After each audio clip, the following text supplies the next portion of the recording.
भी अपनी बात में कहा, जब आप गैर जमहूरी तरीके से अपनी मेजॉरिटी का नाजायज़ फ़ायदा उठाते हुए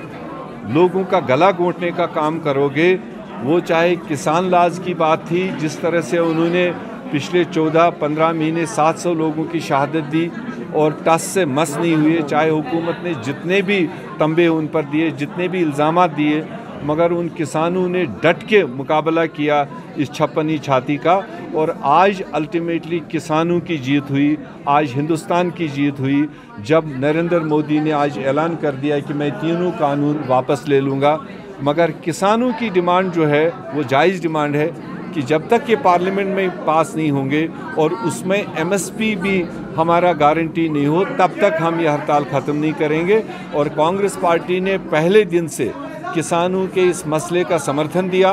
देश के हुकूमत को आगाह किया था कि किसानों के साथ छेड़छाड़ करना, किसान अगर परेशान होगा देश परेशान होगा। और आज अल्टीमेटली एक आधा स्टेप तो उन्होंने लिया है, जब तक ये पूरा स्टेप नहीं होगा मैं समझता हूँ ये भारत की जीत होगी अगर किसान इसमें कामयाब होते हैं, और ये हम सब की जीत। तो एक दिन आएगा अगर हम सब लोग, चूँकि हम टोलियों में बटे हुए हैं, यहाँ पर ज़्यादा उस चीज़ को लेकर अभी भी बहुत सारी पार्टीज़ अपनी पॉलिटिकल गेन्स के हिसाब से देख रहे हैं, अपने सीटों के हिसाब से देख रहे हैं। मेरा मानना है कि जिस दिन हम सारे जम्मू कश्मीर के जो मेन स्ट्रीम पॉलिटिकल पार्टीज़ हैं, जैसे जम्मू कश्मीर का 1,30,00,000 लोग इस 5 अगस्त को सदमे के तौर पर मानती है, आज तक आवाम ने इनके फैसलों को एंडोर्स नहीं किया। और अगर थोड़ा सा एक राय बनकर, जैसे आल पार्टी में प्राइम मिनिस्टर के सामने सब ने एक राय से और एक मत से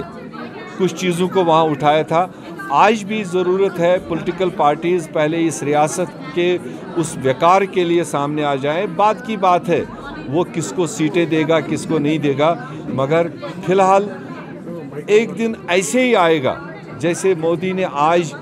किसानों के बिल को वापस लिया, और जब जम्मू कश्मीर का आवाम इकट्ठे रहेगा, एक आवाज़ पर रहेगा, एक दिन आपको सुनने को मिलेगा जब नरेंद्र मोदी रात के 12 बजे ऐलान करेगा कि जम्मू कश्मीर का जो खोया हुआ स्टेटस है, जो मेरे से गलती हुई, मैंने पावर के नशे में किया, उसको मैं वापस करता हूं ताकि जम्मू कश्मीर में खुशहाली वापस आए।